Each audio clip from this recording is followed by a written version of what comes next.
Il est 15 heures, merci si vous nous rejoignez sur Télé Djibouti dans cette édition de votre journal de ce 15 heures. Les titres de l'actualité de ce lundi 31 octobre. Le président de la République, Ismaël Omar Guelleh, a félicité dans un message à son nouvel homologue brésilien, Luiz Inácio Lula da Silva. Et dans l'actualité internationale au Rwanda, la lutte contre l'Ebola au poste frontière de Gatuna. Voilà pour les titres. Merci si vous nous rejoignez sur Télé Djibouti. Le président de la République, Ismaël Omar Guelleh, a adressé aujourd'hui un message de félicitations à son nouvel homologue élu du Brésil, Luiz Inácio Lula da Silva, déclaré vainqueur du dernier scrutin présidentiel de ce pays. Votre retour à la magistrature suprême brésilienne est l'émanation d'une volonté majoritaire de vos compatriotes qui souhaitent évoluer à nouveau sous votre leadership, a écrit le président Guelleh dans le télégramme de félicitations envoyé à M. Lula da Silva. Nul doute que votre immense expérience politique et votre maîtrise des dossiers de votre pays vous seront de précieux concours dans la conduite du Brésil vers davantage de bien-être, de progrès et de prospérité, a noté le chef de l'État dans le même document. Le président de la République mit également à profit ce télégramme pour saluer la volonté de son nouvel homologue élu du Brésil, misant en priorité sur une restauration pleine et entière de la cohésion de son pays, préalable et indispensable à la réalisation d'un plus grand essor. Quant à votre détermination à placer le Brésil dans le giron des pays engagés au premier rang de la lutte contre les effets du changement climatique, elle est l'insigne marque de clairvoyance propre aux hommes d'État qui sont en phase avec les défis de leur époque, a par ailleurs indiqué le président Guelleh, réitérant ses chaleureuses félicitations au président Lula da Silva. Eh bien, effectivement, c'est présidentiel au Brésil où le président Luiz Inácio Lula da Silva est élu à la tête de ce pays. En effet, l'ancien président élu aujourd'hui à la tête du Brésil, à la tête du Brésil avec 50,9%, selon les résultats définitifs, contre 49,10% pour le chef de l'État sortant d'extrême droite, Jair Bolsonaro. La figure de gauche commencera son troisième mandat le 1er janvier. Le tribunal supérieur électoral, le TSE, a déclaré hier soir que le candidat de gauche, Luiz Inácio Lula da Silva, élu président de la République, jugeant l'écart étant impossible à rattraper après le dépouillement de 99,9% des voix, avec environ 49,10% des voix. Le candidat d'extrême droite, Jair Bolsonaro, devient le premier président sortant du pays à échouer à se faire réélire. L'écart entre les deux opposants est très court dans un pays de 215 millions d'habitants et près de 156 millions d'électeurs obligés de s'exprimer. Les votes étant obligatoires, la marge est bien plus étroite que ce que prédisaient les sondages qui avaient déjà sous-estimé le score de Jair Bolsonaro avant le premier tour. Lors de son discours de victoire, Lula a souligné que le pays avait besoin de paix et d'unité. Il a aussi donc déclaré que le Brésil et la planète ont besoin d'une Amazonie en vie, allant même jusqu'à parler de déforestation zéro. Le chef de l'État, Ismaël Omar Guelleh, a également condamné avec force l'attaque terroriste qui a endeuillé samedi la ville de Mogadiscio. Le chef de l'État a dénoncé avec force l'attaque terroriste dirigée samedi contre la ville de Mogadiscio, capitale somalienne, et qui s'est soldée par le bilan hautement tragique de plus de 100 morts et de 300 blessés. La nature cruelle des responsables des attentats qui ont ensanglanté samedi Mogadiscio est à la mesure de leur choix barbare porté sur un carrefour de grande influence afin d'esquinter le plus grand nombre d'innocents, a fait observer le président de la République. Le terrorisme est l'œuvre des gens sans foi ni loi et dans l'horreur abjecte de jugement consiste à acquérir l'assentiment des publics par le biais de la violence et de l'intimidation, a ensuite déploré le président Guelleh. Je vous prie de relayer l'assurance de ma compassion et solidarité aux familles proches et amis des victimes, ainsi qu'au gouvernement et à l'ensemble du peuple frère somalien, par ailleurs noté le chef de l'État dans un télégramme de condoléances adressé à son homologue Hassan Cheikh Mahmoud. Le président a formé le vœu d'un prompt rétablissement aux blessés et a écrit donc dans le même document. Et nous revenons sur ce double attentat à la voiture piégée qui a visé le ministère de l'Éducation ce week-end samedi 29 octobre en Somalie, la capitale Mogadiscio. Au total, plus de 100 personnes ont perdu la vie et 300 autres ont été blessés. C'est ce qu'ont déploré les responsables somaliens après s'être rendus sur les sites de l'attentat. Ce bilan pourrait s'alourdir puisque les nombres de morts et de blessés ne cessent d'augmenter selon eux. Cet attentat n'a pas été immédiatement revendiqué, mais les autorités somaliennes l'attribuent généralement aux terroristes Shebab. Ces derniers ont régulièrement perpétré des attaques dans ce pays. Ce groupe djihadiste d'Al-Qaïda affronte le gouvernement fédéral soutenu par la communauté internationale depuis 2007. Il a été écarté des principales villes en 2011, mais reste solidement implanté dans des vastes zones rurales, notamment dans le sud du pays. Eh bien, dans un message, le président somalien Hassan Cheikh Mahmoud a déclaré lors de l'inspection du site de l'attentat que l'attaque était horrible et visait l'intersection Zopé alors qu'elle était bondée de civils et de voitures, faisant 100 morts et environ 300 blessés, signalant que les nombres de morts et des blessés continuaient tous les deux à augmenter. Le président somalien a estimé que cette attaque, malgré sa brutalité, reflète à quel point la présence des terroristes Shebab dans le pays est proche de sa fin, promettant que de tels attentats sanglants ne se répéteraient plus. Le double attentat suicide nous rappelle l'attentat sanglant qui a visé ce carrefour il y a 5 ans, faisant environ 500 morts et environ 1 million de blessés, a-t-il poursuivi. Le chef de l'État somalien a appelé les pays amis, les alliés et les expatriés somaliens à envoyer des cadres médicaux en Somalie pour soigner les blessés dans l'attaque. Il a expliqué que les cadres médicaux somaliens ne peuvent pas recevoir ce nombre de blessés et que le gouvernement ne peut pas les transférer à l'étranger, ce qui nécessite de trouver des cadres médicaux étrangers pour aider les hôpitaux somaliens. C'est l'heure de l'appel à la prière à la Asr. Je vous retrouve dans quelques instants. Direction l'Algérie, où les préparatifs du sommet de la Ligue arabe battent en plein. Voici donc un reportage de notre correspondant sur place. Plus qu'un jour avant l'ouverture du 31e sommet de chefs d'État et gouvernement de la Ligue arabe, prévu le 1er et 2e novembre. Ici, en Alger, la capitale d'Algérie, toutes les dispositions sont prises en charge pour le bon déroulement de ce sommet qui se tient après des années d'absence. Les moyens nécessaires sont mobilisés. Un plan entrant dans le cadre des préparations est mis en place et cela vise à mettre en valeur le potentiel de la capitale, comme ici, dans les rues et les grandes artères d'Alger, qui sont ornées des drapeaux des pays arabes. Djibouti occupe une place pivot dans cette organisation grâce à sa position géostratégique où transite 9% du trafic maritime mondial chaque année, 25 000 navires pétroliers et plus de 6 000 porte-conteneurs croisent au large de Djibouti. Avec ses ports équipés de matériel de pointe et une gigantesque zone franche internationale, le premier en Afrique, Djibouti est perçu comme la porte d'entrée de l'Afrique de l'Est, mais une plateforme stratégique incontournable pour les pays arabes pour faire face aux conséquences économiques actuelles. C'est dans ce contexte que des lettres d'invitation ont été envoyées aux dirigeants des pays arabes, notamment le président de la République, son Excellence M. Ismail Omar Guelleh, l'envoyé spécial du président algérien, M. Kamel Rezik, a remis au président de la République, son Excellence M. Ismail Omar Guelleh, au mois de septembre dernier, une lettre d'invitation pour participer aux travaux du 31e sommet de la Ligue des États arabes. C'est la 4e fois que l'Algérie accueillera la réunion d'un sommet arabe.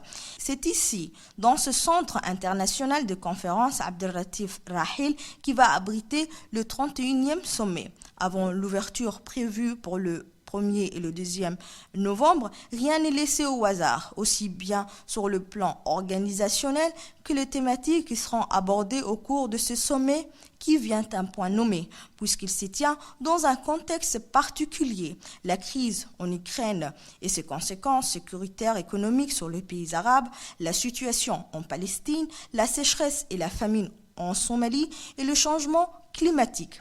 Des situations annonciatrices des répercussions majeures, non seulement sur le système international, mais aussi dans la région arabe. Le sommet de la Ligue arabe se veut annonciateur d'un nouveau départ pour une action commune face aux défis actuels.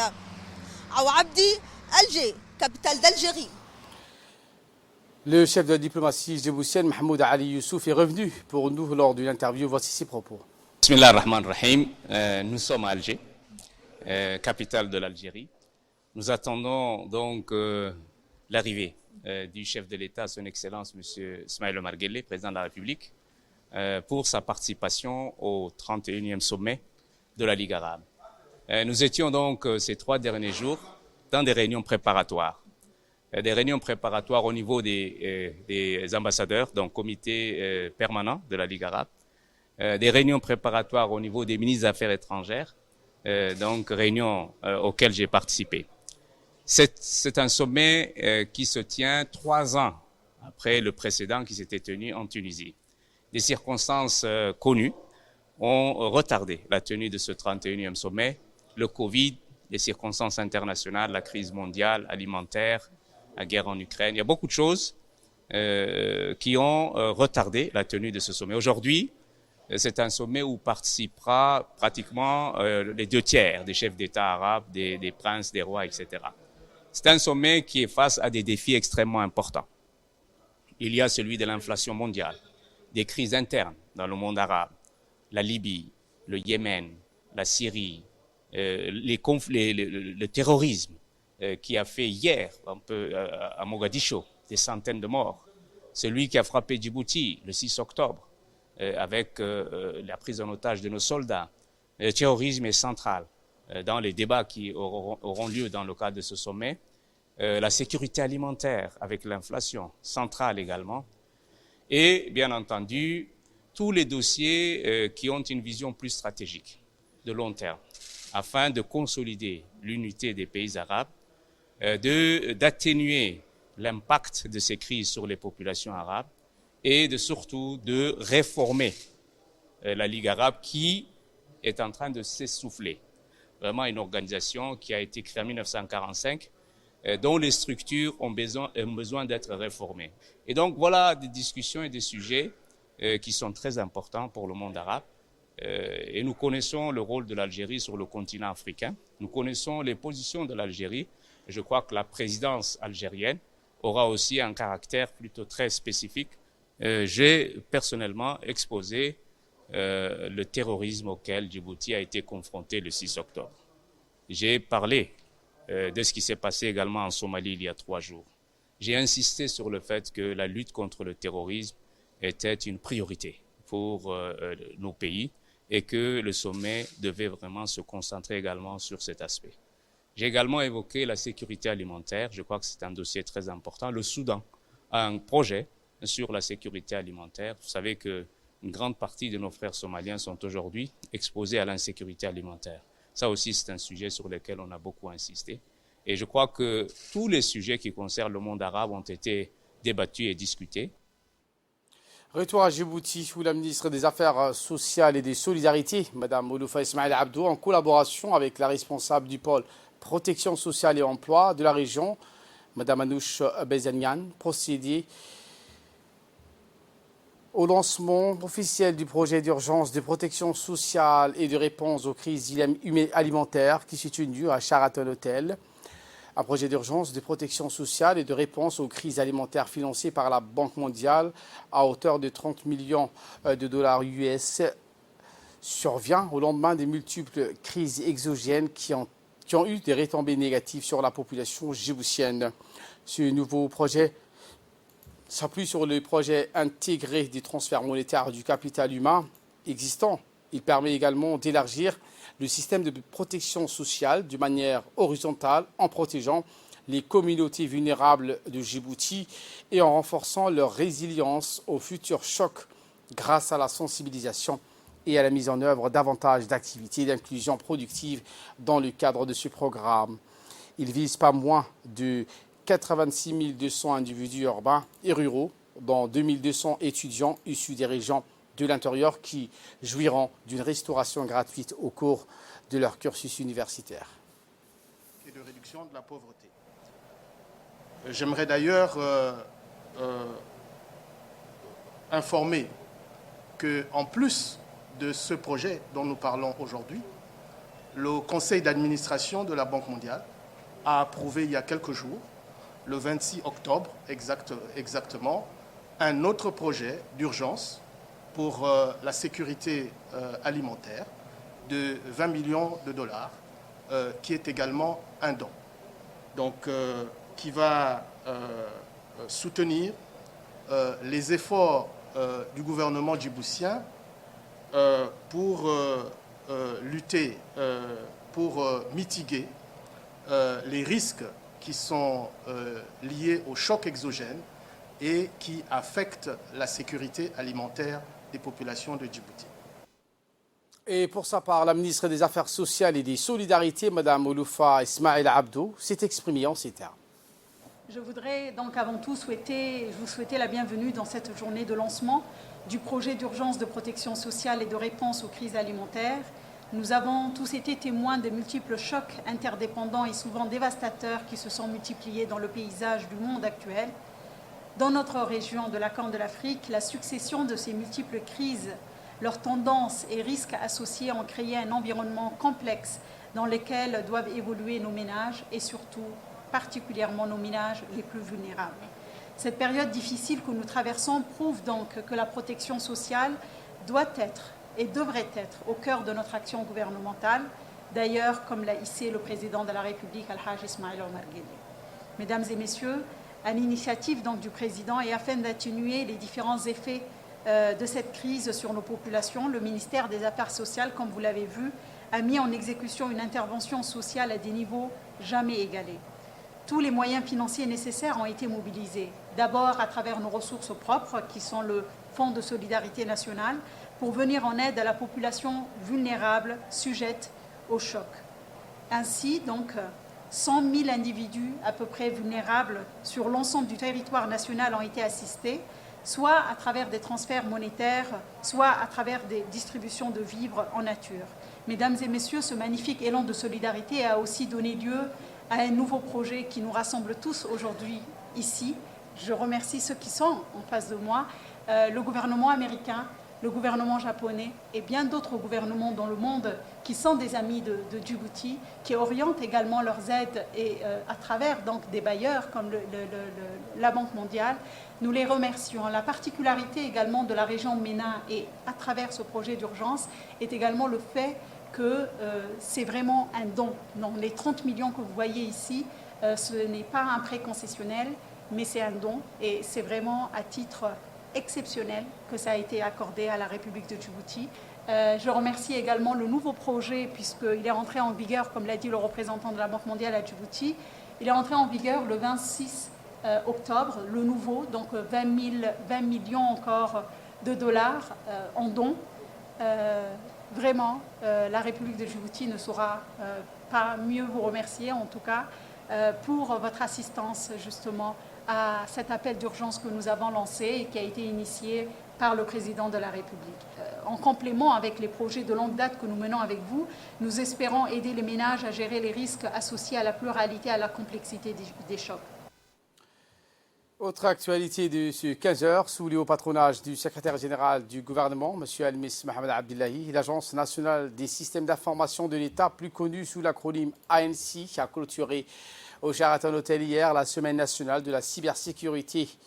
Une cérémonie riche en couleurs qui s'est déroulée en présence du ministre du Budget, le ministre de l'Intérieur, Seine Hassan, le secrétaire général du ministère de la Communication, chargé des postes et des télécommunications, Ahmed Youssouf Elmi, le directeur général de l'Agence nationale des systèmes d'information de l'État, Mustafa Mohamed Ismail, le directeur général de Djibouti Télécom, Mohamed Assoubi, le directeur général de l'Agence nationale des personnes handicapées, M. Douale Saïd Mahmoud, porteur de croissance et d'innovation. Le monde numérique dans lequel nous évoluons est aussi profondément vulnérable face à des risques inédits qui visent l'ensemble des usagers.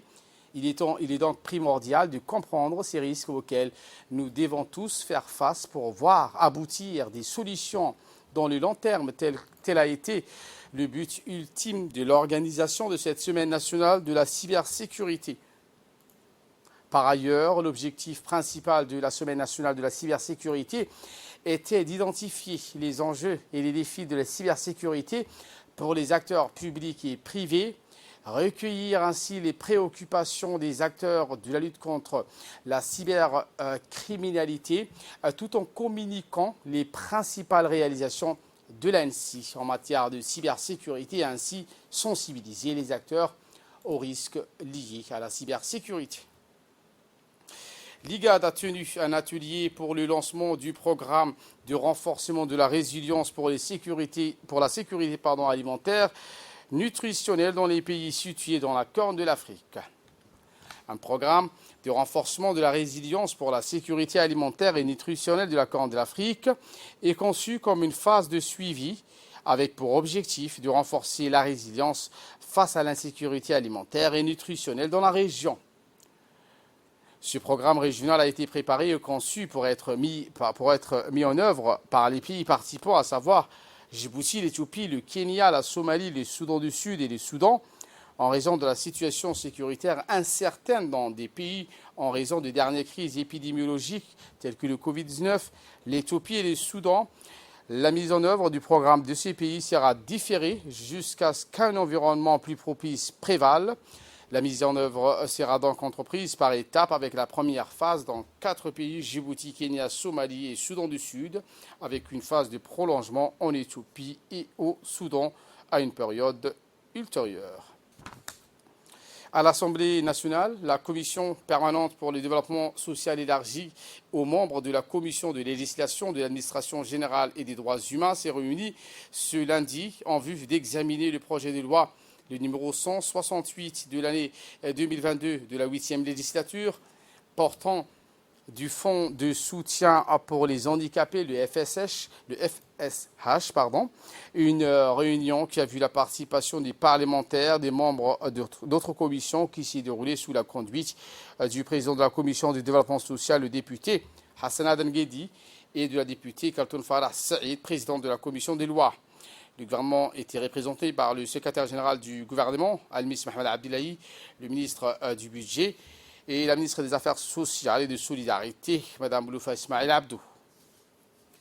Toujours à l'Assemblée nationale sous la présidence de la parlementaire Ileya Ismail Guidi Khaled, la commission de production et des échanges a procédé aujourd'hui à l'examen du projet de loi le numéro 167 de l'année 2022 de la 8e législature relative aux activités de lancement d'opérations de vol et de guidage d'objets spatiaux.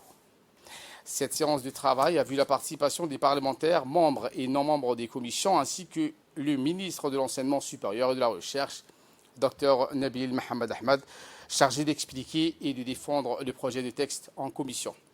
Au terme des discussions instructives, les commissaires ont émis un avis favorable pour la transmission du projet de loi précité et avec amendement à la prochaine séance publique.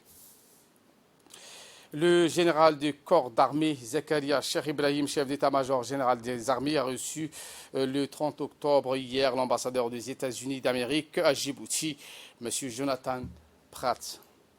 Une rencontre ayant eu lieu à la direction des relations internationales de l'hôtel des officiers Hassan Passouma.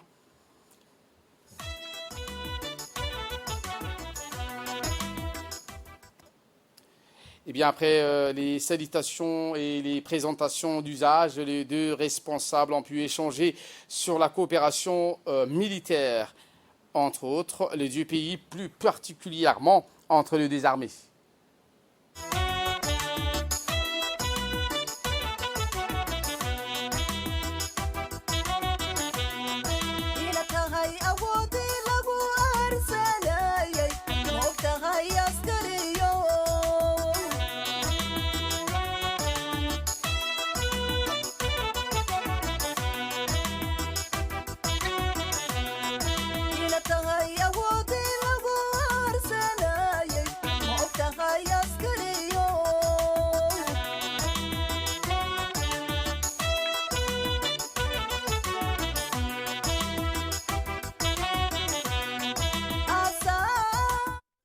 Eh bien, l'ambassadeur des États-Unis d'Amérique a profité de cette occasion pour partager ses sentiments de solidarité envers les frères d'armes djiboutiens portés disparus et ceux qui sont tombés au combat suite aux attentats de Beledweyne et Galaptistan et a proposé l'aide éventuelle de la partie américaine. Enfin, les deux parties se sont mutuellement remerciées et se sont félicitées des excellentes relations qui les unissaient. La rencontre s'est terminée finalement avec la traditionnelle photo de souvenir qui va immortaliser l'instant.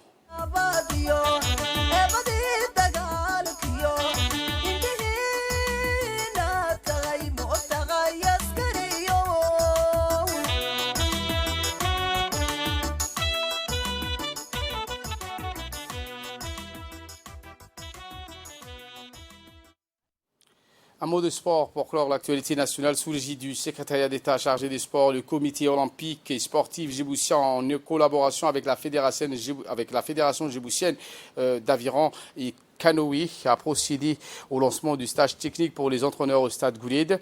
Une trentaine de kayaks ont participé à cette séance animée par un expert français qui durera au moins une semaine. Pendant ces 8 jours, l'expert aura pour mission de transmettre aux stagiaires les bases du canoë-kayak et les différentes variétés de cette discipline.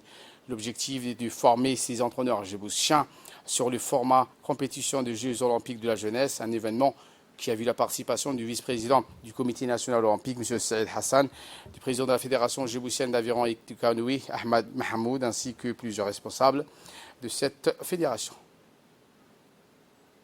Solidarité olympique à travers la comité national olympique et tout en remerciant aussi l'État chargé des sports, son Excellence Hassan Mohamed Kamel, pour son soutien à notre fédération. Et également, je remercie notre président du comité olympique, membre du CIO, Acha Garad, pour son soutien à notre fédération et surtout dans tout l'aspect, mais vraiment dans l'aspect de formation.